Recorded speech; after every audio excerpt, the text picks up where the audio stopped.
Olá, turma! Vamos para mais uma aula de História do terceiro ano.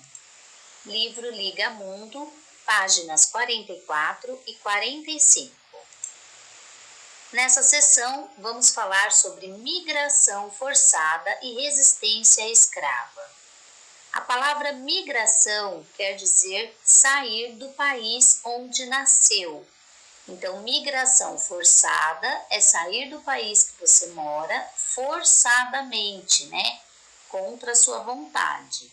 E resistência escrava. Resistência quer dizer não aceitar a forma escrava que está sendo imposta para essa pessoa. Vamos lá? O Brasil abriga a maior população negra fora do continente africano. Então, entre todos os países do mundo, fora da África, o Brasil é onde tem mais população negra. Isso acontece porque milhões de africanos foram forçados a migrar para cá como escravos. Então, é aquilo que eu falei, eles foram forçados a sair do país deles para vir para o Brasil e trabalhar como escravos. E escravo é aquela pessoa que ela não tem a sua própria liberdade, trabalha sem receber nenhum tipo de remuneração, né? Então ele se torna um escravo. Os africanos escravizados eram forçados a trabalhar de diversas formas, em plantações e engenhos de cana-de-açúcar, em plantações de café, carregando pessoas e mercadorias, extraindo ouro na mineração e exercendo vários serviços domésticos. Eles também realizavam trabalhos especializados como caldeireiro, barbeiro, sapateiro, açougueiro, marceneiro, pedreiro e muitos outros. Então, essas pessoas, eles vinham para o Brasil para fazer o trabalho forçado, o trabalho pesado, aquele que ninguém queria fazer, mas eles não recebiam nenhuma remuneração por isso. Aqui nós temos uma imagem que mostra essas pessoas fazendo o trabalho de carregar móveis muito pesados, né? Mas eles faziam todo tipo de trabalho que os donos de fazenda não queriam fazer. Então, eles eram levados para o mercado de escravos, eram vendidos e a pessoa que comprava se tornava dono daquela pessoa, né? E quando ele se tornava dono da pessoa, ele podia fazer o que ele quisesse, inclusive castigar. A vida dessas pessoas escravizadas era extremamente difícil. Além de estarem longe de sua terra natal, elas eram obrigadas a se submeter a trabalhos muito pesados. Não eram bem alimentadas e os castigos eram frequentes. Então, se a pessoa deixasse de trabalhar porque estava doente, por algum motivo, ela podia até ser castigada e ninguém podia ir contra o dono dessa pessoa, né? E eles trabalhavam muito, em trabalho muito pesado, muitas horas por dia. Eles começavam a trabalhar antes do sol nascer e paravam de trabalhar somente à noite. E isso eles iam o dia inteiro sem comer, né? Sem se alimentar direito. E a alimentação que eles recebiam eram as sobras do seu dono. Então, muitas vezes, os patrões lá, os donos deles, matavam o porco e comiam as carnes melhores e davam a sobra do porco para que eles comessem. Então, dava a cabeça, o rabo, as patas, e aí eles eram obrigados a comer aquela sobra para poder sobreviver.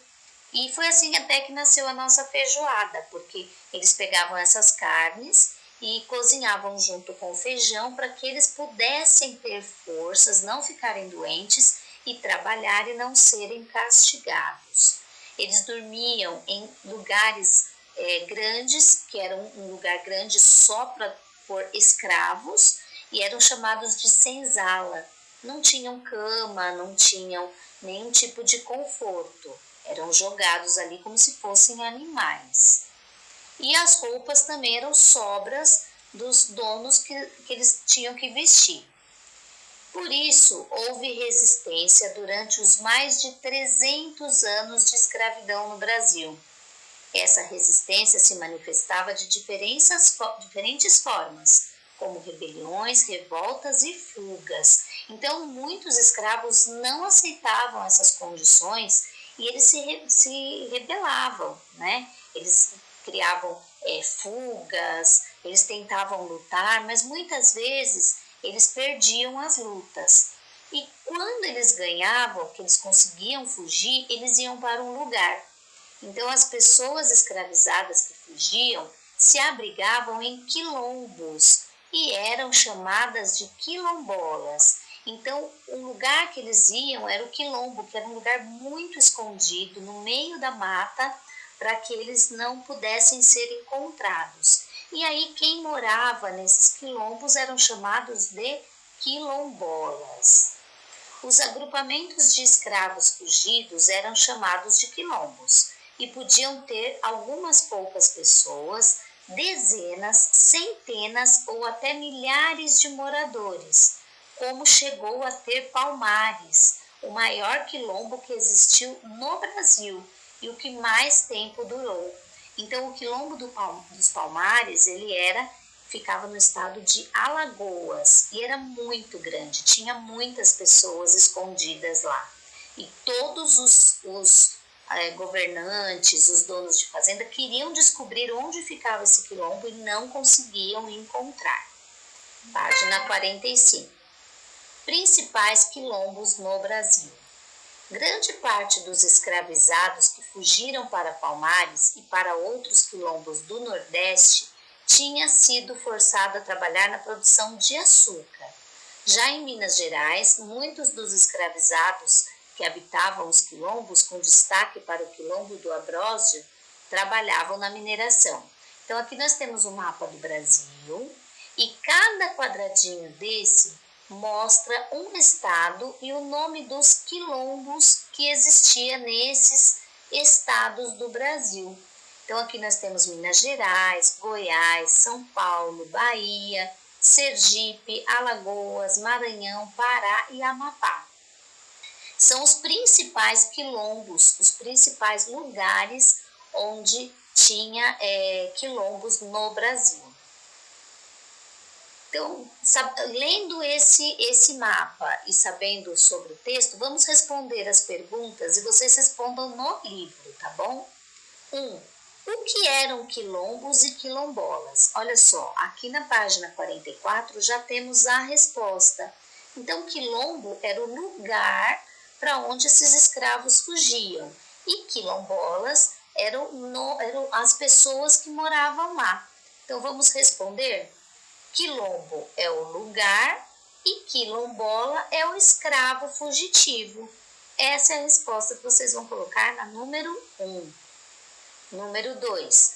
Contorne no mapa o quilombo dos Palmares. Lembra que eu falei que o quilombo dos Palmares ficava no estado de Alagoas? Então, a gente olhando aqui, Alagoas, Palmares, nós vamos circular esse estado. E colocar aqui a resposta. Fica no estado de Alagoas. Número 3. Com a ajuda do professor, observe novamente o mapa e responda. Existiam quilombos no estado em que você vive? Em caso afirmativo, cite 3 exemplos. Então, nós vivemos no estado de São Paulo.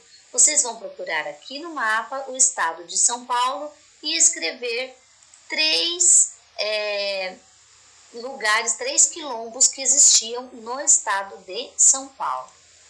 4. O quilombo dos Palmares teve um líder muito importante chamado Zumbi. Ele foi o último líder desse quilombo e até hoje é considerado um símbolo da luta contra a escravidão. No entanto, apesar dos esforços de líderes como ele para extinguir o trabalho escravo, ex-escravizados e seus descendentes não receberam ajuda do governo para se reintegrarem como cidadãos à sociedade brasileira. Ainda hoje, muitas comunidades remanescentes de quilombos lutam pelo direito à terra e pelo reconhecimento de seus ancestrais.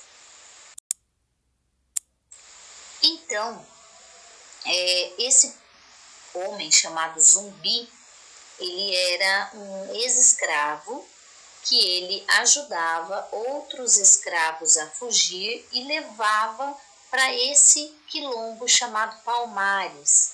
Ele levava os escravos que ele conseguia salvar e levava para esse quilombo onde ninguém encontrava o local. Então, agora, nessa 4, com a ajuda de um familiar, faça uma pesquisa sobre a luta das comunidades quilombolas pela posse de suas terras. Anote suas conclusões no caderno e apresente-as para a turma.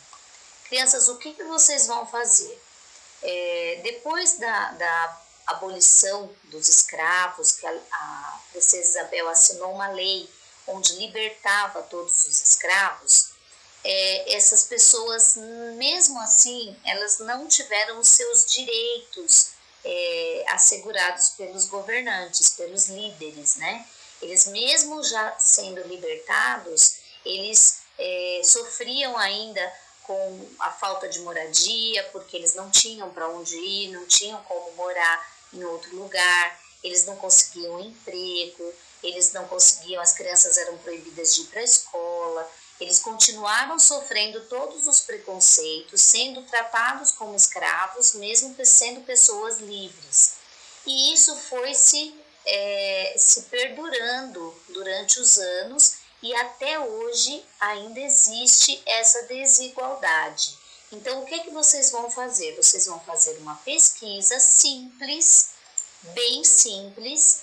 Vocês vão fazer uma pesquisa sobre algumas lutas de comunidades quilombolas na internet, perguntando para alguém, né? Vocês vão fazer essa pesquisa e é uma coisa bem simples. Vocês simplesmente vão colocar qual é a luta dessa comunidade, o que eles pedem e como eles vivem nos quilombos hoje. Ainda existem quilombos pelo Brasil hoje, né? Aí vocês vão anotar essas conclusões, vão anotar o que vocês pesquisaram e vão enviar uma foto dessa pesquisa para o seu professor. Então, a aula de hoje vocês têm aí, não se esqueçam de fazer essa pesquisa e também não se esqueçam de se inscrever no canal e ativar o sininho para receber as notificações de novos vídeos das nossas aulas. Qualquer dúvida, entre em contato com o seu professor.